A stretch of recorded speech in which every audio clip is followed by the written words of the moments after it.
नमस्कार दोस्तों।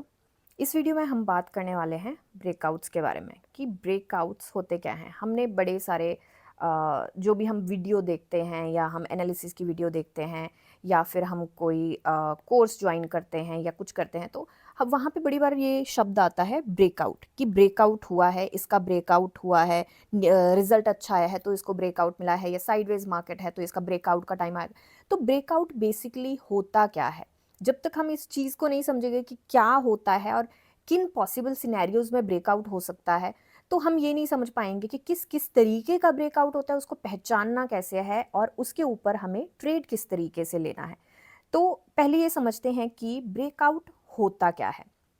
तो देखिए, व्हाट इज ब्रेकआउट? ब्रेकआउट क्या है? तो ब्रेकआउट ना कुछ भी नहीं है, बहुत ज़्यादा रॉकेट साइंस नहीं है। ये हमारी मार्केट है, ठीक है। ये क्या, अब ये है हमारा रेजिस्टेंस का ब्रेकआउट। हमारा यहाँ पे पॉइंट पे रेजिस्टेंस आ रहा था, ये हमारा रेजिस्टेंस का ब्रेकआउट है, ये बुलिश ब्रेकआउट है। अगेन सेम ही हमारी मार्केट है, यहाँ पे मैं साइडवेज मार्केट का उदाहरण ले रही हूँ। तो ये हमारा सपोर्ट था समवॉट यहीं पे, एंड ये हमारा डाउनवर्ड ब्रेकआउट है, ये हमारा सपोर्ट का ब्रेकआउट है। तो breakout in the stock market, a breakout happens when the price of the stock moves above a certain high point resistance or below certain low point support. तो above certain high point resistance, below certain high low point support. तो इसने break किया और ये breakout हमें मिल गया with a lot of buying और selling activity. तो यहाँ पे बाइंग एक्टिविटी की वजह से हुआ, यहाँ पे सेलिंग की एक्टिविटी की वजह से हमें ब्रेकआउट मिला। This often means the price will keep moving in the same direction. तो यहाँ पे देख सकते हैं हम कि सेम डायरेक्शन में है, और बहुत सारे इसमें चीज़ें होती हैं जिनकी वजह से हमें कंफर्मेशन लेनी पड़ती है, जैसे वॉल्यूम होता है, जैसे न्यूज़ होता है। क्योंकि कई बार ना हमें, जिसको हम बड़ी लेमैन लैंग्वेज में फेक ब्रेकआउट कहते हैं, तो बेसिकली वो वॉलीटिलिटी होती है मार्केट में और किसी रीजंस की वजह से होती है। तो वो रीजंस भी जानने बहुत ज़्यादा ज़रूरी है, जिनके बारे में हम शॉर्ट में आगे बात करेंगे। तो breakout matter because they can signal a change in the way people feel about the stock and may lead to big price changes. तो ब्रेकआउट्स क्यों होते हैं? तो ये बिल्कुल बात सही है कि यहाँ पे ये चीज़ how people feel about the stock, ये बहुत सही बात है। जैसे फॉर एग्जाम्पल किसी स्टॉक का रिजल्ट आया, ठीक है, और वो रिजल्ट हमारा नेगेटिव में रहा है, तो वहाँ पे शॉर्ट टर्म के लिए हो सकता है कि हाँ क्वार्टर ऑन क्वार्टर सही ना रहा हो। तो एग्जाम्पल ले रहे हैं हम यहाँ पे, तो उसमें थोड़ा नेगेटिव सेंटीमेंट आएगा तो वो स्टॉक नीचे जाएगा, और पॉजिटिव आ गया तो ऊपर जाएगा, राइट। तो यहाँ पे वही बताता है कि हाउ पीपल फील अबाउट, लोग किस तरीके से, जो ट्रेडर्स हैं, जो रिटेलर्स हैं, जो इन्वेस्टर्स हैं, वो किस तरीके से उस न्यूज़ को ले रहे हैं। तो how people think about the stock, तो उसके बारे में काफ़ी क्लैरिटी से ये शो होता है। अब है स्टॉक मार्केट। स्टॉक मार्केट का सबको पता है क्या होता है, वहाँ पे ट्रेड होती हैं चीज़ें। वैसे ये बहुत बड़ा टॉपिक है, इसमें स्टॉक मार्केट में बहुत सारी चीज़ें आती हैं, बट हम शॉर्ट में इसके बारे में यहीं तक बात करेंगे, क्योंकि अगर वो करने लगे तो ये तो डिफरेंट ही टॉपिक हो जाएगा ऑल टुगेदर। तो हम यहाँ पे इसी के बारे में थोड़ा सा इस टॉपिक को यहीं पे रखते हैं। तो स्टॉक मार्केट में, the stock market can exist in only 3 possible ways. But यहाँ पे मैंने एक और किया है, ये 3 लिखने का मेरा कुछ रीज़न था, क्योंकि यहाँ पे यूजुअली हमें यही तरीके पता, यही चीज़ें पता हैं। एक और होता है नो डाटा। तो सबसे पहले साइडवेज मूवमेंट होता है, साइडवेज हो सकती है मार्केट, अप ट्रेंड हो सकता है, डाउन ट्रेंड हो सकता है। एक आता है नो डेटा का। नो डेटा क्या होता है? जो स्टॉक पहले लिस्टेड होते हैं और वो किसी तरीके से इंसॉल्वेंसी कर देते हैं, ये या मर्ज हो जाते हैं या कुछ हो जाता है, तो वो इसे लिस्टिंग से हट जाते हैं, तो उसकी वजह से यहाँ पे नो डेटा आता है। तो ये भी एक चीज़ होती है, ये भी काफ़ी इंपॉर्टेंट है। अगेन ऑल टुगेदर एक डिफरेंट टॉपिक है, तो इसके बारे में हम अभी नहीं बात करेंगे, बट अगर किसी को जानना है तो ऑफकोर्स कमेंट सेक्शन में बोल सकते हैं, मैं ज़रूर इसके बारे में टॉपिक लेके आऊँगी फिर वीडियो अलग से। तो अब देखते हैं कि किस तरीके के ब्रेकआउट हो सकते हैं। अब देखिए, इसमें इन सारे volatility breakout, fundamental breakout, price action breakout, trend line breakout, time frame breakout, ये बहुत ज़्यादा इंपॉर्टेंट है। Indicator breakout, support and resistance breakout. अब ये जो ब्रेकआउट है, इसके अलावा और भी बहुत सारे ब्रेकआउट्स होते हैं, पर ये मेन होते हैं। तो ये जो ब्रेकआउट्स है, इनको समझने से पहले हमें ये सारी चीज़ें समझनी ज़रूरी हैं। ये तो हमने पहले ही बात कर ली कितने टाइप के होते हैं। तो हमें ये समझना ज़रूरी है कि ब्रेकआउट किस किस पॉसिबल सिनेरियोज में हो सकते हैं। उसके बाद हम समझेंगे कि किस किस तरीके से ट्रेड ले सकते हैं, उन पॉसिबल सिनेरियोज में कौन से अंदर सिनेरियोज बन सकते हैं। तो वो जो सिनेरियोज के अंदर सिनेरियोज बनने वाली बात है, वो वाले ये ब्रेकआउट हैं, ये सारे ब्रेकआउट्स वहां पे आते हैं। ठीक है, तो पहले हम समझते हैं कि कैसे कैसे ये हो सकता है। ये है साइडवेज मार्केट। ठीक है, साइडवेज मार्केट में यहाँ पे जब भी कोई चैनल बनता है तो उसके मिनिमम 2 पॉइंट्स मिलने ज़रूरी होते हैं, एंड वैसे तो 3 पॉइंट्स को बोलते हैं, but minimum 2 points sideways market में मिलने ज़रूरी होते हैं। तो 1 1 2 2, इसके बाद कितने भी हो सकते हैं, ज़रूरी नहीं थर्ड पे ब्रेकआउट मिल जाएगा, ज़रूरी नहीं फोर्थ पे ब्रेकआउट मिलेगा, ज़रूरी नहीं फिफ्थ पे ब्रेकआउट मिलेगा, वो जब ब्रेकआउट मिलेगा तब मिलेगा। तो ये हमारा बुलिश ब्रेकआउट है, ये हमारा बेरिश ब्रेकआउट है। ठीक है, तो यहाँ पे इसने टेस्ट किया, ये इसकी रेजिस्टेंस थी, इस रेजिस्टेंस को इसने ब्रेक किया, फिर इसने रीटेस्ट किया, और फिर उसके बाद ये ट्रेंड चालू हुआ। यहाँ पे सिमिलरली वही चीजें हुई, ये इसका सपोर्ट था, यहाँ पे इसने ब्रेक किया, उसके बाद इसने थोड़ा सा रीटेस्ट किया, हालांकि बिल्कुल उस पॉइंट पे नहीं आया, बट समवट उसके पॉइंट के आसपास आया, रीटेस्ट किया, और फिर इसने यहाँ पे ब्रेकआउट दिया नीचे का। तो ये बुलिश है, ये बेयरिश है। अब देखते हैं बुलिश किस तरीके से हो सकता है। तो अब देखिए, ये मैंने लाइव मार्केट से चार्ट उठाया है, जो कि एक्चुअल में मार्केट में हुआ होता है, वहां से चार्ट उठाया है। तो यहाँ पे कैसे हम समझ सकते हैं, तो इसकी जो समवट रेजिस्टेंस थी, तो यहाँ कहीं पे इसकी रेजिस्टेंस आ रही थी, और ये इसका चैनल एक बनता हुआ नजर आ रहा है। ठीक है, बहुत क्लैरिटी के साथ लाइंस यहाँ पे नहीं लगेंगी, क्योंकि मैं कुछ रोबोट के या एनिमेशन के सहारे नहीं कर रही हूँ, मैं बस हाथ से काम कर रही हूँ यहाँ पे, जस्ट कीपिंग इट रियल। तो यहाँ पे आपको ये इसकी रेजिस्टेंस थी, राइट, इस पॉइंट पे फॉर एग्जांपल ये पॉइंट को ले लेते हैं हम 10। ठीक है, तो 10 पे इसकी रेजिस्टेंस आ रही थी, ये काफी गंदा 10 आया हमारा, तो 10 पे इसकी रेजिस्टेंस आ रही थी, एंड फॉर एग्जांपल ये ले लेते हैं हम 5। ठीक है, तो 10 पे इसकी रेजिस्टेंस आ रही थी, एंड ये बार बार यहाँ पे भी आप देख सकते हैं कहीं ना कहीं 10 के नीचे ही है, तो इसको 9 लेके चलते हैं, 10 के नीचे है, बट यस यहाँ पे रेजिस्टेंस, इस एरिया में रेजिस्टेंस जरूर थी। तो यहाँ पे अब यहाँ पे चेक क्या करना है, हमें हमें वॉल्यूम चेक करनी है, हमें न्यूज़ चेक करना है। अब मैंने बहुत सारी जगह ये चीज़ भी सुनी, जो कुछ प्रमोशनल आते हैं, कुछ एडवर्टीजमेंट्स आती हैं, कि वॉल्यूम हम गलत करते हैं, वॉल्यूम को नहीं रीड करना चाहिए, वॉल्यूम नहीं मैटर करती। बट सबके अपने अपने ओपिनियंस हैं, हो सकता है कुछ लोग मेरे से इससे सहमत ना करें, बट मैं ये ज़रूर बोलूँगी वॉल्यूम बहुत ज़्यादा ज़रूरी है, बहुत ही ज़्यादा ज़रूरी है। प्राइस को मैनिपुलेट किया जा सकता है, बट वॉल्यूम को कोई मैनिपुलेट नहीं कर सकता, वॉल्यूम ही आपको दिखाएगा। और वॉल्यूम सिर्फ ये नहीं हो सकता कि बुलिश का वॉल्यूम है, ये दोनों साइड का वॉल्यूम होता है ना, आपको काफ़ी क्लैरिटी देता है। तो यहाँ पे मैं ज़रूर बोलूँगी जो सबसे पहला आपका चेक पॉइंट है, वो आपका चेक पॉइंट बनता है आपका वॉल्यूम का। जब भी ब्रेकआउट मिले तो आपको ये देखना है कि वॉल्यूम किस तरीके का आ रहा है, क्योंकि कई बार ऐसा होता है कि प्राइस मैनिपुलेट हो जाता है एंड वॉल्यूम उतना स्ट्रांग नहीं आता है, तो वहाँ पे हमने एंट्री नहीं लेनी है, जब तक हमें कंफर्मेशन नहीं मिलेगी हम तब तक एंट्री नहीं लेंगे। तो फॉर एग्जाम्पल यहाँ पे हमें ब्रेकआउट मिल गया, अब ये हमारी कंफर्मेशन कैंडल होगी, राइट। यहाँ पे पहले ही काफी स्ट्रॉन्ग बुलिश पैटर्न बनाता हुआ दिखा रहा था, बट यहाँ पे जो ट्रेडिंग का रूल है उस हिसाब से यहाँ पे सेलिंग का बनता है, बट ब्रेकआउट मिला है यहाँ पे, तो इसके बाद यहाँ पे एंट्री बनती है, क्योंकि ट्रेडिंग के रूल के हिसाब से यहाँ पे इसको स्ट्रॉन्ग रेजिस्टेंस थी, एंड अगर आप वैसे स्विंग की ट्रेडिंग को देखो तो यहाँ पे सेलिंग का बनता है, एंड यहाँ पे बाइंग की काफ़ी ज़्यादा आई है, एंड वॉल्यूम अगर हमारा पॉजिटिव रहता है यहाँ पे, तो यहाँ पे एंट्री ज़रूर बनती है। अब एंट्री के बाद देखिए, वैसे तो मार्केट ये बुलिश है, बट यहाँ पे कहीं ना कहीं साइडवेज गई है थोड़ी सी मार्केट, तो ज़रूरी नहीं है कि एंट्री के बाद या एक बार ब्रेकआउट मिलने के बाद मार्केट एकदम से बूम करेगी, हो सकता है वो साइडवेज जाए उसके बाद निकले। अब यहाँ पे बहुत सारे फैक्टर आते हैं कि न्यूज़ हमें चेक करनी है, हो सकता है कि अच्छा रिजल्ट आया उसकी वजह से बूम क्या हो सकता है कि वॉल्यूम एकदम से स्पाइक अप कर गया हो। कई बार ऐसा होता है कि बड़े टाइम से स्टॉक ऐसे पड़ा होता है एंड कोई रीजन नहीं मिलता, कोई उसका बेस नहीं होता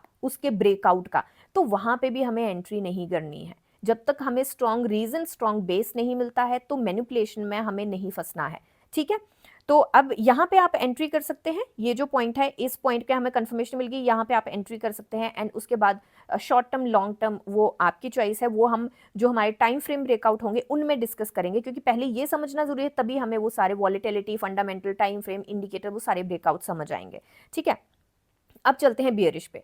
अब बियरिश, ये साइडवेज का बियरिश हम बात करें तो साइडवेज में देखिए, ये स्टॉक हमारा चल रहा था कहीं ना कहीं, ये ऐसे को आया, तो ये हमारा यहाँ पे कहीं ना कहीं हमें ब्रेकआउट मिला है, बट उतना स्ट्रॉन्ग हमें ब्रेकआउट नहीं मिला, थोड़ा सा मार्केट फिर भी ये जा रहा था। इसने फिर भी ये जो इसका लो था इसको टेस्ट किया है, तो हमें थोड़ा सा साइडवेज यहाँ पे फिर से इसने साइडवेज किया, तो यहाँ पे हमें कंफर्मेशन के साथ ब्रेकआउट मिला हमें यहाँ इस पॉइंट पे भी है, बट यहाँ पे हमें कंफर्मेशन के साथ ब्रेकआउट मिला है। तो हम जब तक हमें कंफर्मेशन नहीं मिलती तब तक हमने नहीं लेनी है एंट्री। हो सकता है कि हम कुछ पॉइंट्स को, कुछ चीज़ों को मिस कर जाएं, कुछ मूव को मिस कर जाएं, बट मुझे ये लगता है कि बड़े लॉस से कम प्रॉफिट ज़्यादा अच्छा है।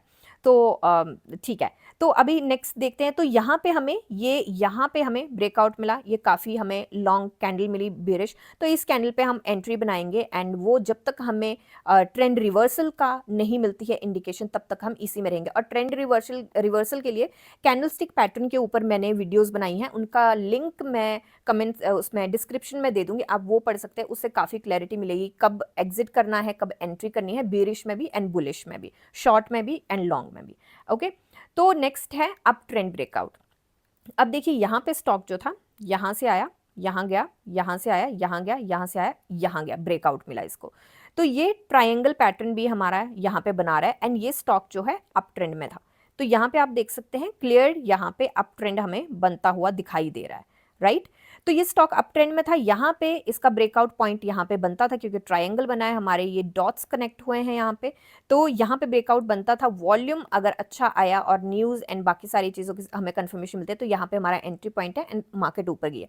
वैसे ही यहाँ पे हमारा डाउन ट्रेंड का बनता है, राइट। तो ये हमारा ब्रेकआउट पॉइंट है और ये हमारा, तो अप ट्रेंड में ज़रूरी नहीं है कि ऊपर ही जाएगा स्टॉक, अप ट्रेंड में डाउन भी जा सकता है एंड डाउन ट्रेंड में अप भी जा सकता है स्टॉक। तो देखते हैं इसको कहाँ पे एंट्री ले सकते हैं। अब यहाँ पे देखिए स्टॉक जो है प्योर अप ट्रेंड में है, मैंने पहले से ही लाइंस क्रिएट की हुई है, चैनल क्रिएट किया हुआ है, तो ये स्टॉक अप ट्रेंड में है एंड फॉर एग्जांपल अगेन इसको 10 ले लेते हैं कि 10 के ऊपर हमारी चैनल की रेजिस्टेंस थी, क्योंकि ये अप ट्रेंड में है तो हमें वैसे तो रेजिस्टेंस मिलेगी नहीं, हमें चैनल की रेजिस्टेंस मिलेगी या फिर कोई पुरानी रेजिस्टेंस हो, क्योंकि ये काइंड ऑफ इसके आसपास है। तो यहाँ पे हमारी रेजिस्टेंस थी एंड यहाँ से हमें मिला है ब्रेकआउट। ये पहले साइडवेज रहा है थोड़े टाइम एंड उसके बाद हमें मिला है ब्रेकआउट। अब यहाँ पे वॉल्यूम के साथ चेक करेंगे, जो कि मैं बार बार बोल रही हूँ, एंड न्यूज़ बहुत मैटर करती है। अगर कोई बेस हमें नहीं मिलता है इसका तो हमें एंट्री नहीं लेनी है, क्योंकि हमें इतना रिस्क नहीं लेना है ऑफ कोर्स। तो उसके बाद अगेन ये थोड़ा सा इसने मूव दिया, उसके बाद थोड़ा सा ये हो सकता है ये 15 तक गया हो, उसके बाद जाके 12 के ऊपर सेटल किया हो, उसके बाद ये देखिए। और ये अगेन चार्ट जो है ये मैंने निफ्टी 50 का उठाया है या हो सकता है किसी और स्टॉक का उठाया हो, तो लाइव मैंने चार्ट यहाँ पे उठाए हुए हैं, तो यहाँ पे देख सकते हैं आप। तो यहाँ से ये कंफर्मेशन कैंडल है आपकी, इस कैंडल पे हम आपकी एंट्री बनती है एंड स्टॉप लॉस जो आपको रखना है या इसका आप क्लोजिंग रख सकते हो। वैसे क्लोजिंग अगर बहुत पास हो इसकी तो मुझे लगता है कि इसका जो अपना ये बनता है, इसकी जो रेजिस्टेंस थी पुरानी, उसका आप स्टॉप लॉस लेके चल सकते हो, क्योंकि वो थोड़ा सा सेफ रहेगा, ठीक है। अब चलते हैं हम इसके बेरिश। तो बेरिश बिल्कुल सेम है, ये अप ट्रेंड में है स्टॉक, ये इसकी काइंड ऑफ सपोर्ट था। वैसे चैनल की रेजिस्टेंस इसने यहाँ पे ब्रेक करी है, बट टेस्ट फिर भी कर सकता है, तो मैं ये बोल के चलूंगी कि ये जो सपोर्ट होता है उसको थोड़ा सा ध्यान में रख के चले, क्योंकि यहाँ से रिवर्सल भी कई बार मिल जाता होता है। वैसे इसने चैनल ज़रूर ब्रेक किया है बट सपोर्ट से रिवर्सल भी मिलता है, तो मैं ये ज़रूर बोल के चलूंगी कि यहाँ पे आप सपोर्ट एंड बाकी सारी चीज़ें, सपोर्ट वॉल्यूम बाकी सारी चीज़ें देख के चले। अब यहाँ पे अगर वॉल्यूम ही काफ़ी स्ट्रॉन्ग आ रहा है तो आप लेके चल सकते हैं, बट जैसे कि हम यहाँ पे देख सकते हैं कि इसने अपने सपोर्ट को फिर से टेस्ट ज़रूर किया है, इस सपोर्ट के आसपास ये स्टॉक घूमता हुआ हमें नज़र आया है, तो इस चीज़ को थोड़ा ध्यान में रख के जरूर चले। अगर यहाँ पे हमें डाउन काफ़ी ज़्यादा मिल रहा है, बहुत ज़्यादा हमें प्रॉफिट नहीं हो सकता, बट कुछ 3-4-5% का हमें फिर भी यहाँ पे मूव मिल सकता है एंड सपोर्ट के आसपास आप अपना लेके चल सकते हो क्लोजिंग, अपना स्टॉप लॉस यहाँ पे लेके चल सकते हो एंड यहाँ से आप स्टॉप लॉस नहीं, ये टारगेट लेके चल सकते हो एंड स्टॉप लॉस आपका इस कैंडल का ये जो क्लोजिंग रहेगी वो रहेगी। एंड हो सकता है इसको टेस्ट करने भी जाए फिर से, क्योंकि इसके काफ़ी पास ये स्टॉक गया हुआ है। ये कैंडल देखिए, इसको ओवरलैप करती हुई, तो ये कैंडल दिख रही है, विक को ओवरलैप कर रही है बट क्लोजिंग को नहीं किया है, तो इसकी क्लोजिंग इसका स्टॉप लॉस रह सकते हैं, या फिर यहाँ का इसका जो सपोर्ट था मेन उसको इसने ब्रेक किया हो, उसका इसका आप स्टॉप लॉस लेके चल सकते हो एंड टारगेट आप इसके, क्योंकि स्ट्रॉन्ग सपोर्ट है इसके आसपास ये घूमा भी है, हो सकता है यहाँ से रिवर्सल ले ले। इस सिनेरियो में तो इसने रिवर्सल नहीं लिया, फर्दर डाउन गया है, तो ये न्यूज़ एंड बाकी सारी चीज़ों के साथ आपको कंफर्मेशन मिलेगी, न्यूज़ एंड वॉल्यूम के साथ, ठीक है। अब चलते हैं डाउन ट्रेंड ब्रेकआउट की तरफ। डाउन ट्रेंड बिल्कुल सेम है, वो अप ट्रेंड में था स्टॉक तो ब्रेकआउट दिया, इसने डाउन ट्रेंड में था तो ब्रेकआउट दिया। अब देखिए डाउन ट्रेंड में था स्टॉक, फिर से ट्राइंगल वाला यहाँ पे पॉइंट्स टच हुए, यहाँ पे पॉइंट्स टच हुए एंड यहाँ से इसने ब्रेकआउट दे दिया। वॉल्यूम एंड न्यूज़, ये बहुत मैटर करती हैं दोनों चीज़ें। यहाँ पे भी सेम है, यहाँ पे ब्रेकआउट मिला, इसका ये सपोर्ट था, यहाँ पे ब्रेकआउट मिला, ये इसकी रेजिस्टेंस थी, ये इसका सपोर्ट था, यहाँ से इसको ब्रेकआउट मिल गया। ठीक है, तो अब चलते हैं, समझते हैं इसको चार्ट के ऊपर। तो चार्ट के ऊपर देखिए, यहाँ पे आता है सबसे पहले, ये बना है हमारा चैनल। चैनल के ऊपर आप देख सकते हैं कि ये जो है इसका रेजिस्टेंस है एंड ये रेजिस्टेंस को यहाँ पे इसने ब्रेक किया है। बट यहाँ पे आप देखेंगे कि इसने बहुत ज़्यादा वॉल्यूम के साथ, सॉरी बहुत ज़्यादा प्राइस मूवमेंट के साथ ब्रेकआउट नहीं दिया है, बट यहाँ पे वॉल्यूम कितना है वो बहुत ज़्यादा मैटर करता है। यहाँ पे ये स्पिनिंग टॉप काइंड ऑफ बनाता हुआ दिखाई दिया है एंड यहाँ पे इसने बनाया है इन्वर्टेड हैमर, तो इसको बोल नहीं सकता, अगर जूम करके देखें तो भी मुझे लगता नहीं इन्वर्टेड हैमर है ये थोड़ा सा इन्वर्टेड हैमर तो नहीं है, बट यस ये बुलिश कैंडल ज़रूर है, क्योंकि इसकी ओपनिंग और इसकी क्लोजिंग, सॉरी इसकी क्लोजिंग नेक्स्ट पिछली कैंडल की क्लोजिंग और इसकी काफ़ी ऊपर रही है। उसके बाद ये बुलिश पैटर्न थोड़ा सा बनाता हुआ दिखाई दिया, बट फिर साइडवेज मार्केट चलेगी।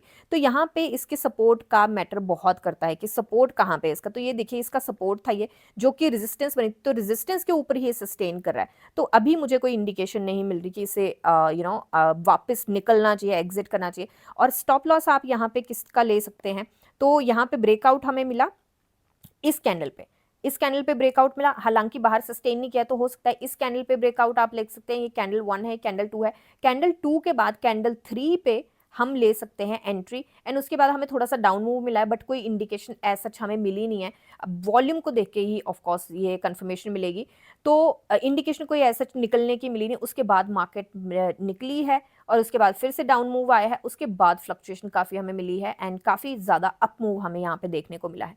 तो डाउन ट्रेंड में ये अप ट्रेंड का ब्रेकआउट है। ठीक है, और यहाँ पे हम एंट्री कहाँ ले सकते हैं, थर्ड कैंडल पे हम एंट्री ले सकते हैं एंड इसका स्टॉप लॉस कौन सा लेके चल सकते हैं। ये जो हमारा बनता है, ये हमारा स्टॉप लॉस बनता है, जो इसका पुराना ये रेजिस्टेंस है जिसको ये ब्रेक नहीं कर पा रहा था, तो इसका अब ये सपोर्ट बन के चलेगा, तो इसका हम स्टॉप लॉस लेके चल सकते हैं।